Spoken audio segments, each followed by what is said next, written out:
Crouse. Let's start by having a look at how you chose the people that you write about in the book, because it's quite a varied collection of people. There's some famous, some not so much. Tell me what your qualifications were. Well, they had to lead kind of extreme lives that in a way I could relate to mine, that they somehow were braver than me because something awful happened or something good happened or great success or great failure or great notoriety.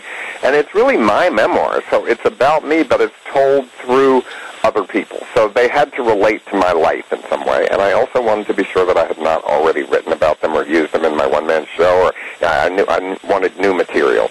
Right. It starts off with Johnny Mathis, and in a chapter that's not only, really beautifully written, but also I thought was kind of surprising, because you learned this is someone that you've been a fan of for a very long time, and yet in your meeting you learned a great deal about him.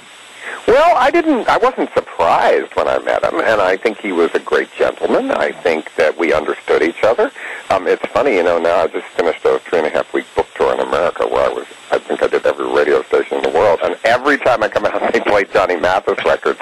So really, I can't get them out of my head even more now, and fans are giving me all the old albums and everything. So my Johnny Mathis obsession just got better. But he was a gentleman. He was lovely. It didn't surprise me. I knew that, his politics were a little different from mine. I knew that he's from a different era. But he also has mass acceptance. And he doesn't do phone interviews, I promise you. He doesn't do anything to promote his fame. Yet, I went to see him in Baltimore, his Christmas show, and there was no advance press. There was nothing. It was completely sold out. So he is beyond fame. He's beyond race. He's beyond trying too hard. So, for the rest of my life, I have to think of something every morning to keep going. I'm not sure he does, but yet he's no oldies but goodies act in any way. He can still really sing wonderfully. And I think everybody should just make out, maybe that's the answer to politics, is that at the night of the election, everyone makes out, and then maybe it would be, I don't know what would happen then. It might change things. Well, there's no political figures in your book. Well, all humor is political. I actually think every person in the book is political in a way, because art is political, everything is political because you're taking a stance and you're being extreme in some way. And the very fact that I picked them as a role model is political, I think. It might not be politically correct, although actually I think my book has no irony in it, and I think it doesn't have any bad taste in it in a weird way. Even the pornographers I try to elevate them to art, and we just got the first great review of I gave a show of David Hurl's. I curated a show with Diane Hansen, who's a Taschen book editor, and she's great, of David Hurl's so-called pornographic work at Marion Bosky Gallery in New York, and we just got a first really good art review in Modern Painters magazine. So it worked. Wow. Well, he is someone, for people who don't know, who are listening, that you prefer his work to Robert Mapplethorpe's. Well, I think it's stronger and scarier, certainly. He didn't do any tulips on the side. And I like Robert Mapplethorpe, certainly. I think that book by Patti Smith is great, Just Kids, and he broke down a lot of doors and everything. But David Hurl's, these outsider pornographers, they didn't take the work for art. They did it in secret almost. They did it because they had to do it, like an outsider artist does. This was not done for art. This is the only pornography they look at as their own. So, directors, have you ever heard a director say they watch their old movies? Nobody does. He does. Well, it's true, and you write about that in the book. And he does, and it's sort of his way of remembering his great conquests and sort of looking back at a life, because his situation now isn't particularly good. No, he's in the hospital, but it came from a stroke, I think, from being with a trick and maybe being high. I don't know. He's unashamed about anything. There's an interview with him in Butt magazine, which actually is a fairly intellectual gay magazine. It might not sound like it, but where they asked him, who was the last person you slept with? He said, a homeless guy in the park who had something, F the police, on his tattooed on his chest, and he was hot, which really made me laugh. These people, they don't give up. They don't change.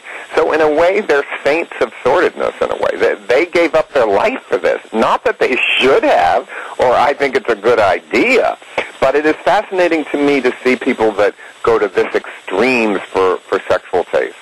Well, I wrote a book a few years ago where I compared the films of Ed Wood Jr. to the films of Michael Bay. Yeah. And I suggested that Ed Wood Jr. was probably a better filmmaker because he had to work so hard to get those films made. Yes, and Ed Wood was an outsider filmmaker almost himself. He would be, I would think, the closest to it. He didn't think those movies were funny. No. He was dead serious about it. He wasn't making them because the studio had done market testing on them or to make money. He made them because he had to also. And that's the case where they find these outsider artists where their entire life they've been painting one thing over and over and it's hidden. They've never showed it to anybody. That's what Bobby Garcia, who only photographs heterosexual Marines, and David Hurst, who really photographs heterosexual psychopaths. That is what they celebrate. Yeah, that chapter, I found, the story, I wasn't familiar with his work, and I found that chapter to be, I guess sinister is not the word, but there was something, I felt that it was so unsafe what he was doing. Well, it is. Are you kidding? I mean, my favorite line that makes me laugh every time, he said their wives were the worst. I had to give them diaper money. Diaper money. I'd never heard that as a sexual payoff. Now, you have, in the book, there's a couple of different tones in the book. I thought that the chapter on the clothes, the Comme des Garçons, it was hilarious. It made Thank me you. laugh. I just heard from the husband of the designer who liked it very much. He just read it, so that was nice. Oh, good. Well, yeah, there's a question. Let me sort of veer off for a sec. How have the people that are written about in the book reacted, and have you heard from some of them? I've heard from almost everybody. I have not heard from Cy Twombly, but he knew I gave a lecture when I did some of that stuff at the Smithsonian already, so he already knew about it.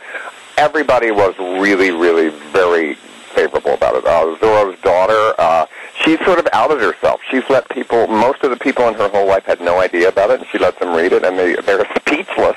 But she's sort of a way for her to come to terms with it. All the kids of Esther Martin, the woman that owned the wigwam, they've all bought copies, and they loved it, and they thanked me for treating their mother with respect. I don't think anyone in the book do I treat badly, not with respect. Leslie Van Houten's relative, her family were very thankful. I mean, to just read somebody once that wasn't turning her into a monster. So I haven't had anyone yet that I know of. Johnny Mathis's assistant said he thought it was funny. So I mean, I haven't heard from anybody that has had a negative reaction. I would be very hurt if it was, because I certainly was trying to praise each one of the people. Well, Richard Crouse.